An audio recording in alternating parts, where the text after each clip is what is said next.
You walk into a golf shop, pick up a driver, and the first thing you look at is the head. The loft. Maybe the price tag? The shaft is the thin piece connecting the two, and most golfers treat it like an afterthought. That is exactly what the industry is counting on. The shaft is the engine of the golf club.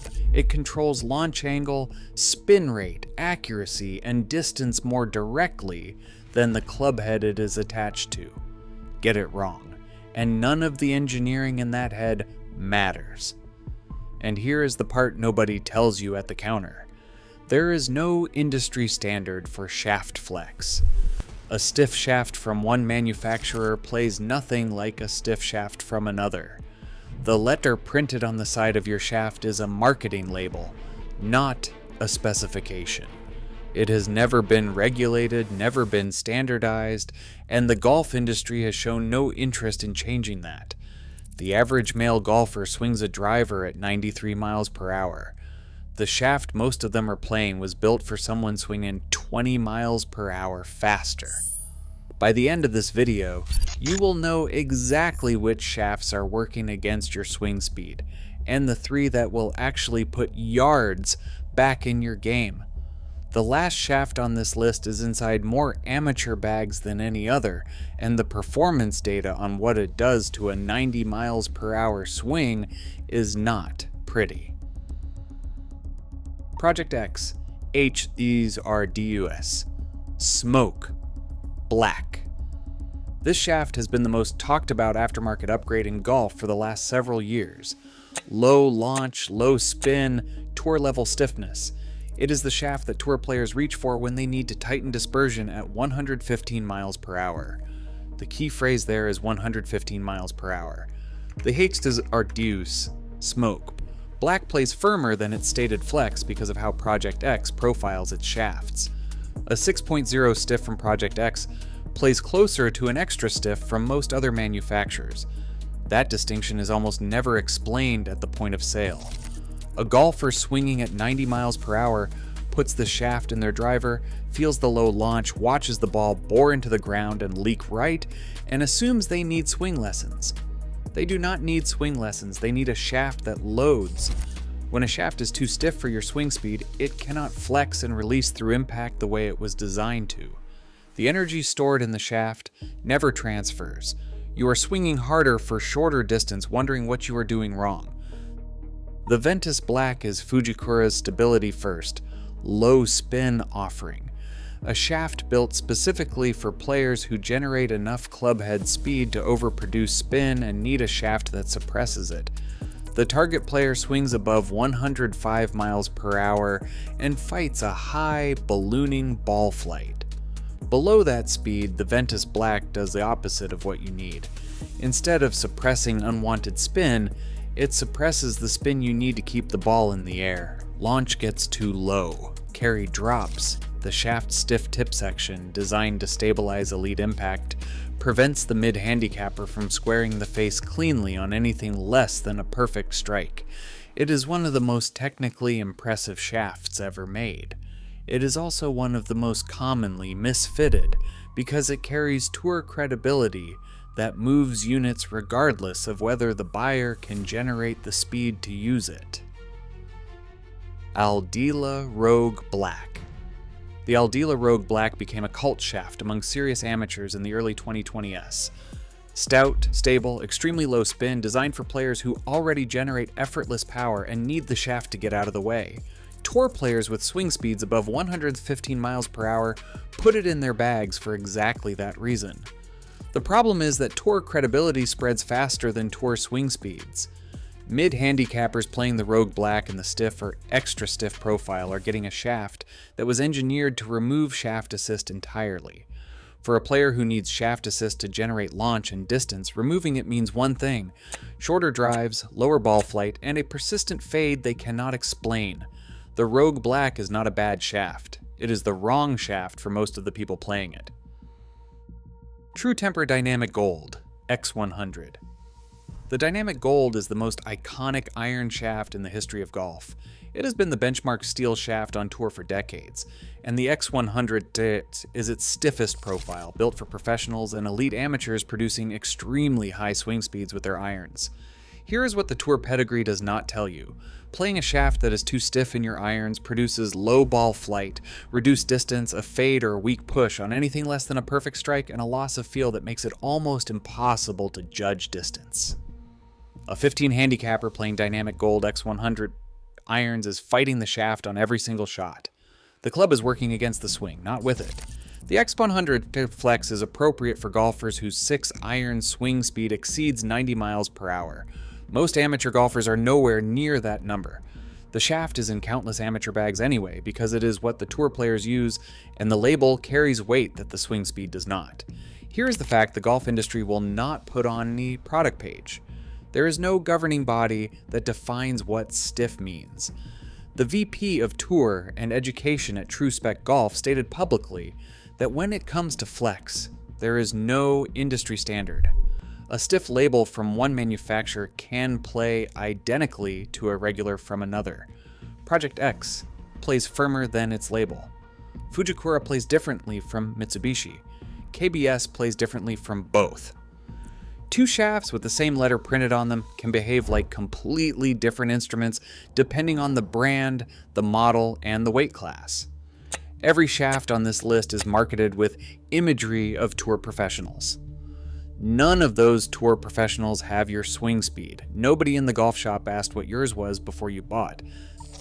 The Kylie White is Mitsubishi's premium low-spin driver shaft, designed for the fastest, most aggressive swingers in the game who need a heavy, board-stiff profile to maintain control at extreme speeds. The 70X designation means 70 grams in extra stiff flex. It is among the firmest, heaviest shafts available in the consumer market. Shaft weight is a variable most amateur golfers never think about. A heavier shaft requires more force to swing at speed. For a golfer whose swing speed is already sitting at 88 miles per hour, adding a shaft that weighs 70 grams instead of 50 grams slows the entire swing down before the club even makes contact. You lose speed. You lose distance. You gain the feeling that something is wrong with your swing when the problem is sitting in your hands.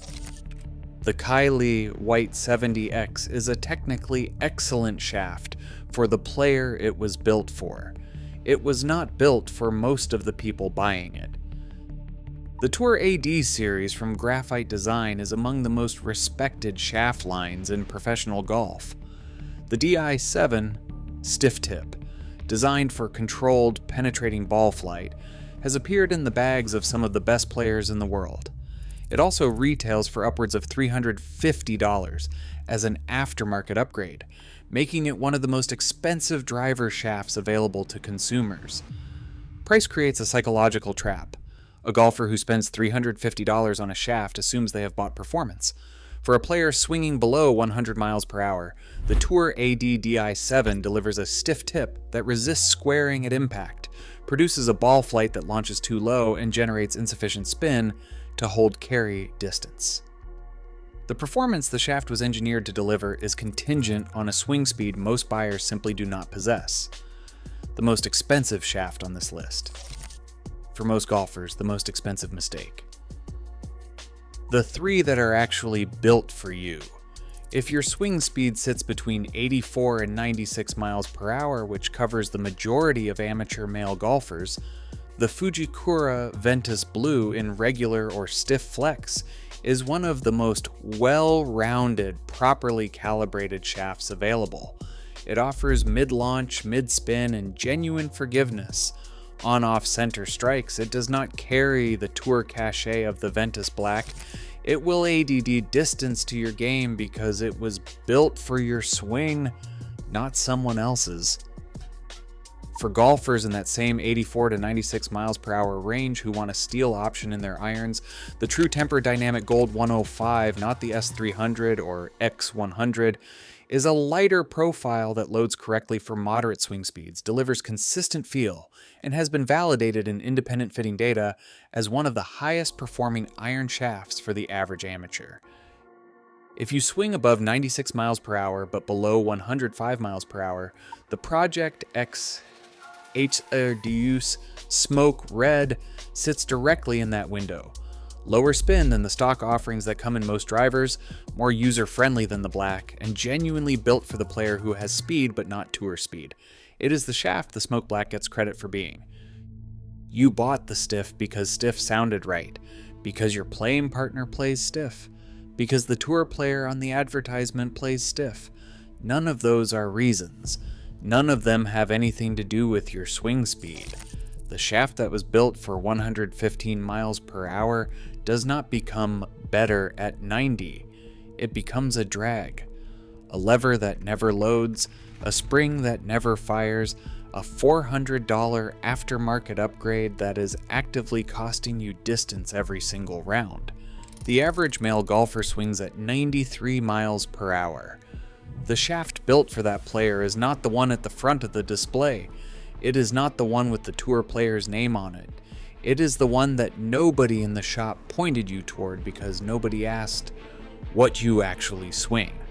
7-iron sets, all famous, all sitting in amateur bags right now. Every one of them is built for a handicap. The person playing them will probably never reach. Before we get into it, if this is your first time here, we break down golf equipment using actual data, not brand deals, not sponsorships. Subscribe now so you do not miss the next one.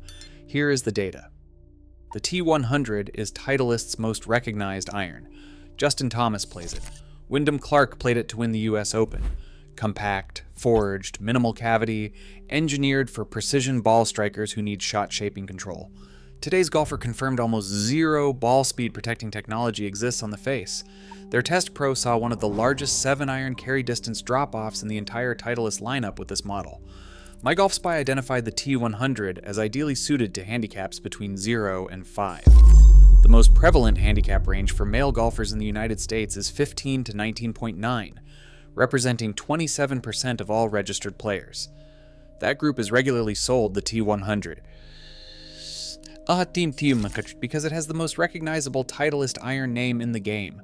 A 15 handicapper puts the T100 in their bag and loses the high launch, wide sole, and forgiveness their inconsistent ball striking demands. Every mishit is punished. Today's golfer stated plainly that 95% of club golfers will struggle to see past the additional performance of the more forgiving T150, Titleist's own T300. Is the correct iron for the 15-plus handicapper. The pro shop rarely volunteers that. Titleist T150. MyGolfSpy identified the T150 as ideally suited to handicaps of 2 to 12. A 12 handicapper sits at the bottom of that range and will find the forgiveness profile runs out on mishits. Today's golfer confirmed the T150 as a top performer, but the carry distance drop-off on off-center strikes is still significant for the average amateur. The golfer who needs game improvement technology is buying the T150 because it looks like what a serious golfer plays. Titleist's own T300 is the correct iron for the 15-plus handicapper. Every iron in the T-Series looks similar on the shelf. The performance window separating the T100 from the T300 spans the entire amateur handicap range. The packaging does not tell you where you fall. The P7 MBB is TaylorMade's blade, pure, forged muscleback. Zero forgiveness technology. Engineered for the elite ball striker who wants maximum feedback and complete shot shaping control. It retails at $549 for 7 irons. A blade requires a consistent centered strike to perform. Off-center hits produce significant distance loss, directional penalties, and punishing feedback. Independent testing consistently shows blades produce larger dispersion patterns for moderate ball strikers than cavity back alternatives, meaning more shots miss the green more often. The P7 MAB sits in pro shops alongside the P790 and Stealth irons. It costs less than the P790. Golfers above a 10 handicap who buy it because it looks serious are paying for a tool that actively penalizes their game. TaylorMade's own P790, a hollow body distance iron with forgiveness technology, is the correct model for mid-handicappers. The blade is for scratch players. The display does not make that distinction clearly enough. Mizuno's forged blades are among the best feeling irons ever made. The MP20 MB is a pure muscle back with minimal offset, thin top line, and a compact head that tour professionals have trusted for decades. It is also completely inappropriate for anyone carrying a handicap above 5. MyGolfSpy confirmed that player style irons are built specifically for lower handicaps who value control over forgiveness and launch assistance. The MP20 MB takes that to its furthest point. No cavity, minimal offset, no ball speed protection on off-center strikes. At $1,100 a set, a 15 handicapper buying the MP20 MB because of Mizuno's reputation for forge quality is paying premium money for premium difficulty. The Mizuno JPX 925 hot metal in the same brand family would add distance, forgiveness, and greens in regulation for the same golfer at a lower price. The Apex TCB is Callaway's tour-only forging, compact, low bounce, minimal offset. Callaway themselves recommend it only for handicaps between 0 and 10. Golf Sidekick confirmed that the most forgiving irons have offset hosels because low handicap players using blades have the skill to square the face at impact. Most amateurs do not. The TCB's minimal offset means the face arrives more open at impact for moderate ball strikers, the most common amateur pattern. An open face with a minimal offset iron produces a weak fade or push that a game improvement iron with offset would have corrected automatically. Callaway's Elite HL is the correct iron for handicaps above 10. The TCB sits in the same display case. The packaging does not tell you which one your game actually needs. TaylorMade P770. The P770 is compact enough to signal a serious golfer in a fitting bay. It lacks the wide sole, deep cavity, and high offset that golfers above 15 need to consistently launch the ball and minimize the penalty for mishits. A 20 handicapper standing in a TaylorMade fitting bay is routinely pointed toward the P670 because it looks right for someone who takes the game seriously, rather than toward the Key 10 or stealth irons that independent data says are the correct choice. The P770 is not a bad iron, it is in the wrong bags. The Ping i230 is a compact player's iron, part of Ping's I series targeted at low to mid-handicap golfers who want precision with limited forgiveness. MyGolfSpy confirmed that players' irons are for lower handicaps, and if you are a high handicapper, there are probably better options. The i230 sits firmly in that category. Ping's own G430 iron series with wider soles, deeper cavities, greater offset is what the data recommends for moderate and higher handicappers. The i230 and the G430 share a brand name. They serve entirely different player profiles. The retail environment does not always make that distinction clearly. The three that are actually built for you. The 2025 MyGolfSpy Game Improvement Iron Test produced a clear winner. The Callaway Elite HL was named the best game improvement iron of 2025, excelling across all three scoring categories of accuracy, distance, and forgiveness. MyGolfSpy confirmed it delivers ultimate performance for the golfer who needs reliability on good days and bad. Handicaps above 10, not the TCB, not the Apex Pro, the Elite HL. The Ping G430 Max iron delivers the same high MOI, high forgiveness philosophy that made the G430 driver the most consistently recommended model in independent driver testing. Wide sole, deep cavity, high launch. Correct for mid to high handicap golfers who want distance and consistency without the precision demands of a player's iron. The TaylorMade Key 10 iron sits at the correct end of TaylorMade's lineup for the 10 to 20 handicapper. Golf Avenue confirmed the QE10 Max version is designed for maximum forgiveness without punishing mishits. That is the golfer currently standing in a fitting bay, being pointed toward a P770 because it looks more serious than the data says they need. 7 iron sets, all carrying brand names that imply quality across the range. All built for a handicap most of their buyers will never reach. The correct iron for your game is in the same product family at the same price, one model designation less prestigious. Nobody at the counter is incentivized to tell you that. Which irons are you playing? Drop your handicap and your set in the comments. Subscribe. We follow the data, not the display case.